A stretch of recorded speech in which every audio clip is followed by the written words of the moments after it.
Pwede mo akong tiisin. Pwede mo ding ako i-block sa social media mo. Pwede mo akong baliwalain na parang hindi ako nag-e-exist. Pwede mo ako itanggi sa lahat ng nagtatanong sa'yo. Pwede mo ding sa akin isisi lahat ng nangyari kung bakit naging ganito, bakit naging ganyan. Pero hindi mo pwedeng ikaila na isa ako sa mga taong nakinig sa'yo nung mga panahong wala nang nakikinig sa'yo. Yung tipong halos wala nang naniniwala sa'yo. Isa ako sa mga taong minahal ka ng buong buo sa panahong kahit hindi ka kamahal-mahal.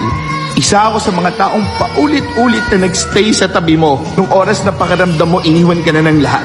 Isa din ako sa mga taong mas piniling unahin ka kaysa ang sarili. Pero hindi mo kasalanan yun kasi choice ko yun. Isa ako sa mga taong minahal ka ng sobra-sobra to the point na wala na akong ibang inisip kundi mapasaya ka. Alam mo, lubos ako nagpapasalamat sa'yo. Kasi sa panahong pinipili kita, kapalit ay kasiyahan sa aking puso. Gusto ko malaman mo na lahat ng yun ginawa ko para sa'yo. At wala akong hinihinging kapalit. Dahil habang binamahal kita, hangad ko ay ang maging maligaya ka. Kahit nakakalimutan ko na yung sarili kong maging maligaya. Dalangin ko lahat ng ikabubuti mo kahit sobra mo akong sinaktan. Sa ngayon, kailangan kong maging matibay.